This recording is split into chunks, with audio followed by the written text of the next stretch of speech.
Inyigisho yo ku cyumweru cya kabiri cya Adventi umwaka C.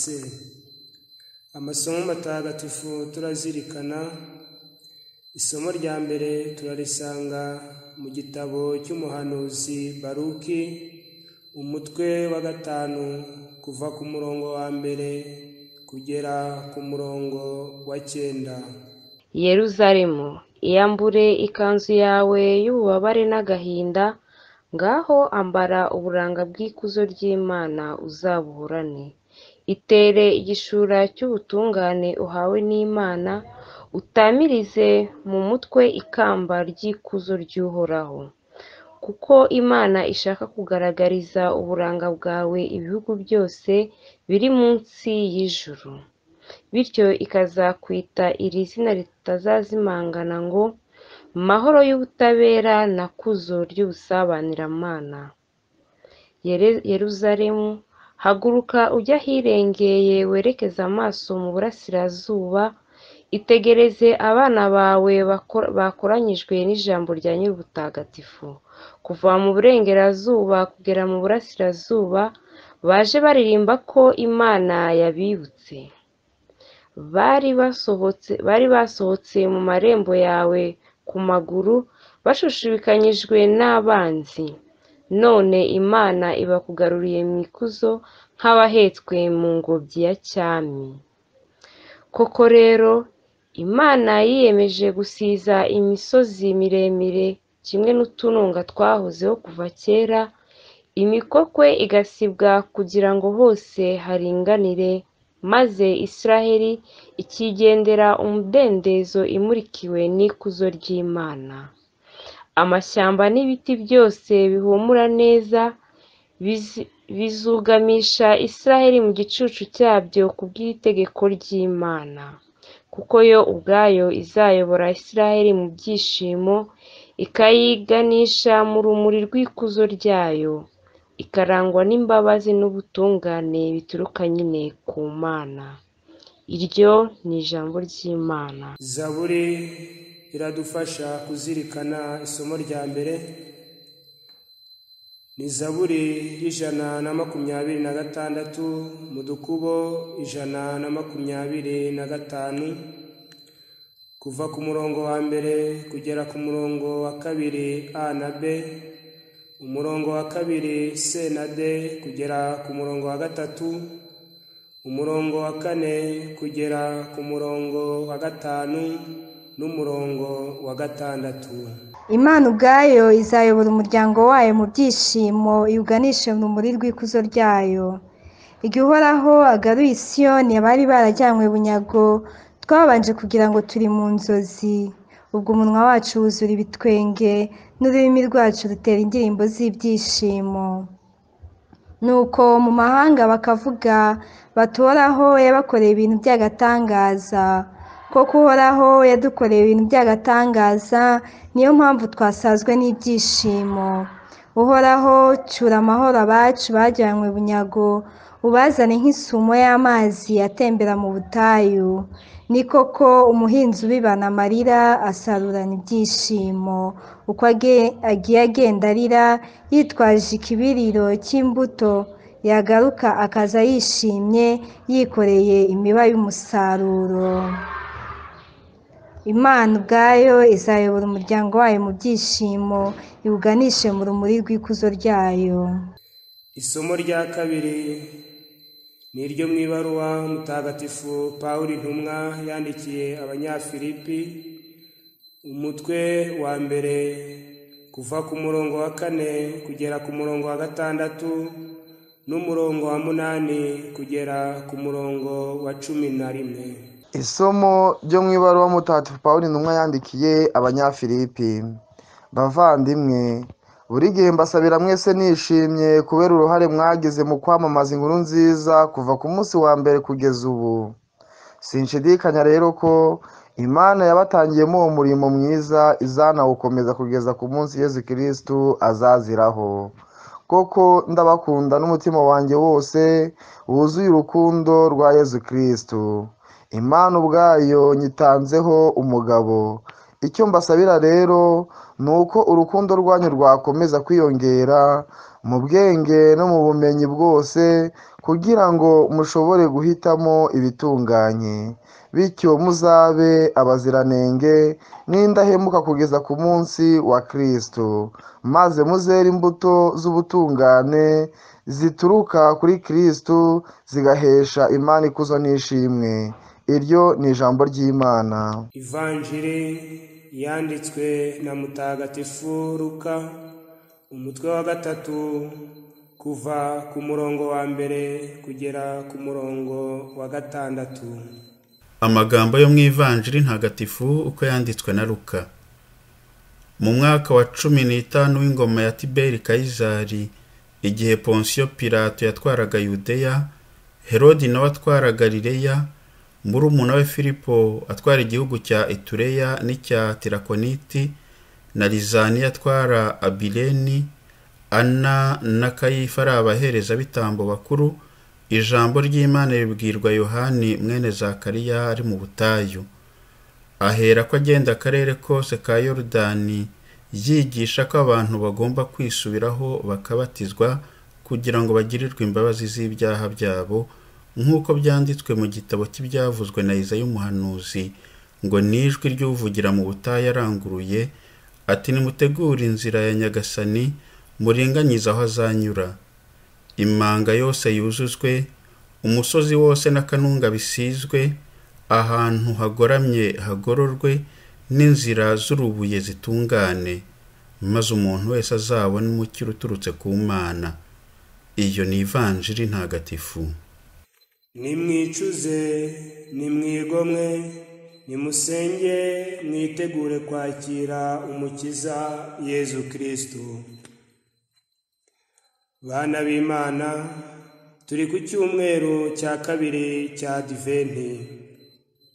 Adiventi ni umwanya Kiliziya idusaba kwicara neza mu Bukristo.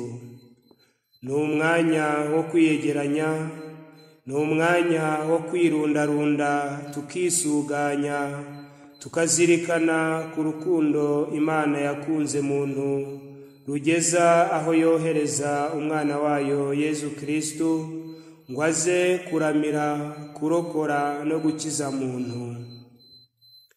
Natwe rero abana b'Imana turasabwa kwicara neza, tukitegura kwakira neza uwo mukiza mu mitima yacu. Yezu Kristo, Imana rwose yigize umuntu kugira ngo adusangize ubumana bwe. Iki gihe turimo ni umwanya wo kuzirikana iyo sano dufitanye nayo. Kubw'urukundo rwahebuje, Imana yaturemye mu ishusho yayo, kandi yakomeje kudukunda iduha umwana wayo, kugira ngo umwemera wese azaronke ubugingo bw'iteka. Dufitanye nayo isano ihebuje. Iyo sano rero bavandimwe, rimwe na rimwe cyangwa se kenshi na kenshi tujya tuyirengagiza, tukohoka ku by'isi n'abayo. Adiventi ni itubera umwanya wo kwisubiraho, wo kwicuza, wo gusanasana iyo sano, dukore urugendo rwo kwakira mu mitima yacu Yezu Kristo uje atugana, atuzaniye amahoro n'ibyishimo. Imana idukunda itwambura kugira ngo itwambike. Bavandimwe, mu gitabo cy'umuhanuzi Baruki twazirikanye amaganya y'umuryango w'Imana wajyanywe bunyago. Imana mu rukundo rwayo rwahebuje isezeranya umukiro abana bayo. Abayisiraheli bagiye kure y'Imana yabo, nyamara iyo Mana niyo yabakuye mu Misiri, ibambutsa inyanja itukura, ibagaburira manu mu butayu, inabageza mu gihugu cy'isezerano. Nk'umuryango w'Imana, kuba batagifite ingoro basengeramo n'ubutaka bw'isezerano n'agahinda n'amaganya. Bavandimwe, icyaha kinyaga nyiracyo ibyishimo, kigatuma ajya kure y'Imana, kikamubuza amahoro y'umutima. Imana rero mu mpuhwe zayo zahebuje irakubwira iti yambura ikanzu yawe y'ububabare n'agahinda. Ntishaka ko hagira n'umwe upfa ahagaze, ahubwo irashaka kutwambika uburanga bw'ikuzo ryayo, tukabuhorana, tukitera igishura cy'ubutungane. Bana b'Imana, Imana ihora hirengeye, kandi ikuzo ryayo ni umuntu muzima. Ntishaka ko hagira n'umwe wicwa n'agahinda ku mutima cyangwa ishavu, ahubwo irifuza ko twambara ikanzu y'amahoro ibengerana ikuzo ry'Imana. Icyo dusabwa ni uguhaguruka tukajya hirengeye, tukerekeza amaso y'ukwemera kuri Nyir'ubutagatifu uje atugana, ngo atwomore ibikomere duterwa n'icyaha, ngo aduhe amahoro isi idashobora kuduha. Kuko amahoro atanga niyahoraho iteka. Imana ni Nyir'impuhwe, irashaka kutwambura ishavu n'agahinda, kugira ngo itwambike amahoro ahoraho iteka n'ibyishimo bidashira. Muri iyi si ya none hariho abantu bariho batariho, nyamara kwa Nyir'impuhwe hari ubuzima buzima. Bana b'Imana, hariho abantu ku bigaragara ubona ko bafite amahoro, bameze nk'abagashize, nyamara waganira nabo ugasanga imbere barashize kubera kubura amahoro y'umutima. Bavandimwe, kubaho ni ukuvanga ubuzima na Yezu Kristo. Nitumwakire, tumutuze mu mitima yacu, tumukundire adukize. Twitegure kwakira Umukiza uje atugana. Bavandimwe, kubaho by'ukuri ni ukubana na Yezu Kristo, kandi kubaka ni ukubakira kuri we rutare rudahangarwa. None rero twakora iki kugira ngo twakire uwo Mukiza uje atugana? Nitwicuze tubabarirwe ibyaha byacu, kuko uwo Mukiza atabangikanywa nabyo. Bavandimwe, icyaha kitujyana kure y'Imana, kandi kure yayo nta mahoro abayo. Erega nta mahoro y'umunyabyaha. Imana yanga icyaha, ariko igakunda umunyabyaha wicujije akisubiraho. Umutagatifu ni umunyabyaha wababariwe. Muri iki gihe cya Adiventi, dushishikarire gusiza imisozi, utununga n'imikokwe, kugira ngo twakire Yezu Kristo uje mube. Bana b'Imana, imanga ivuna imbyeyi iba mu rugo. Ni ngombwa kwitegura, twuzuza imanga, dusiza udusozi n'utununga, kuko nta manga inanira Imana. Bavandimwe, mu isakaramentu rya penetensiya niho dusiriza, turinganiriza inzira Nyagasani.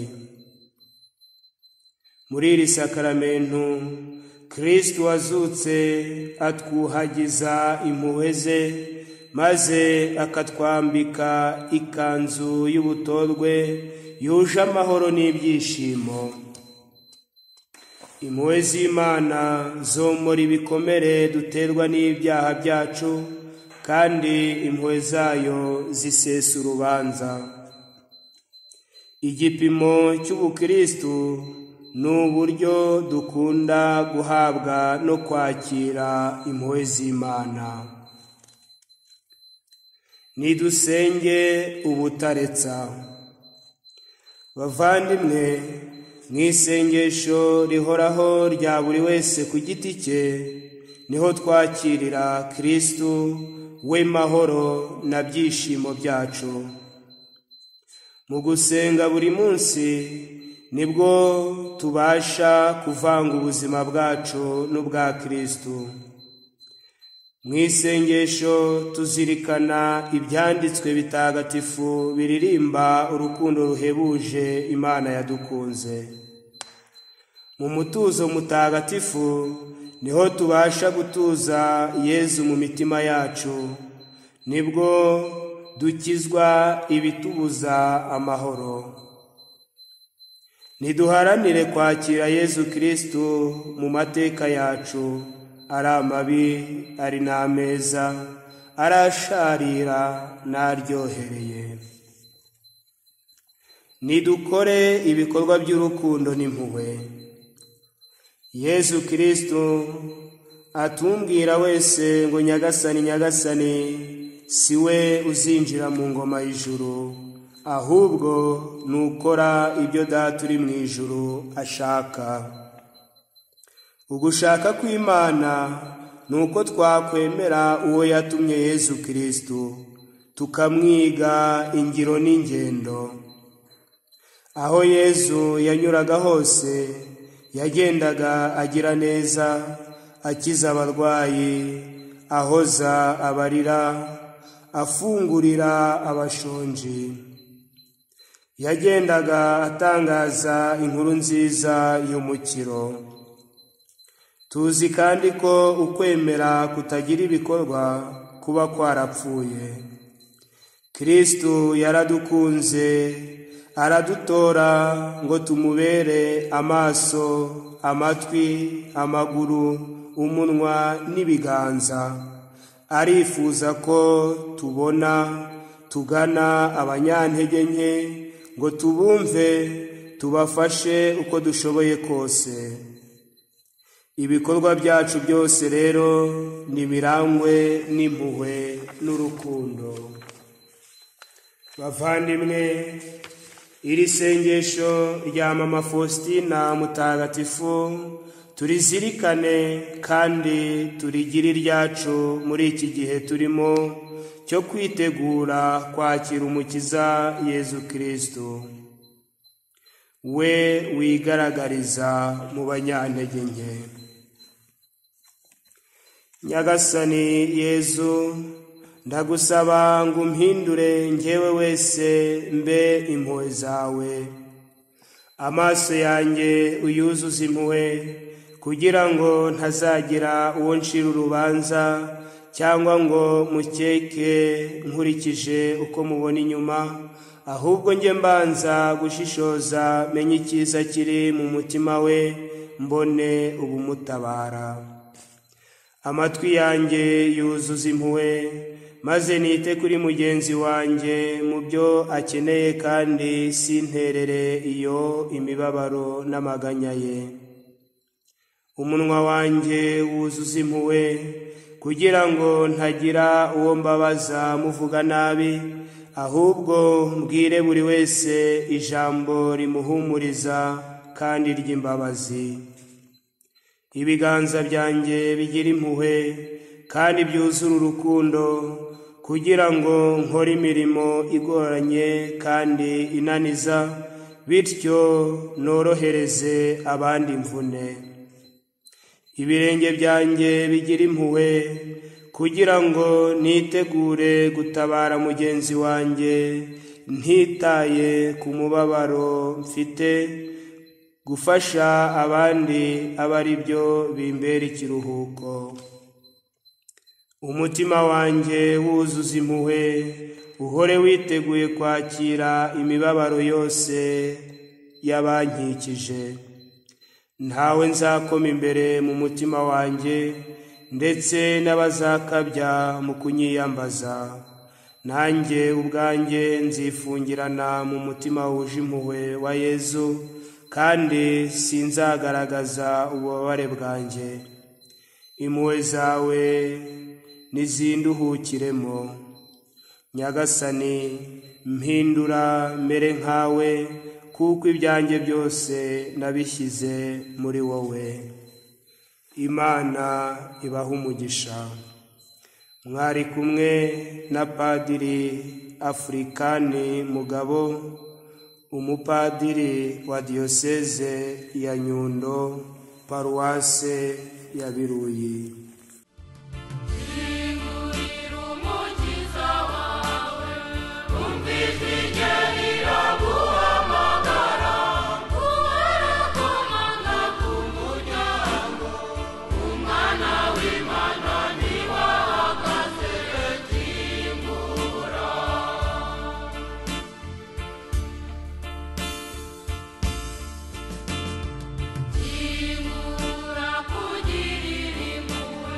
Dore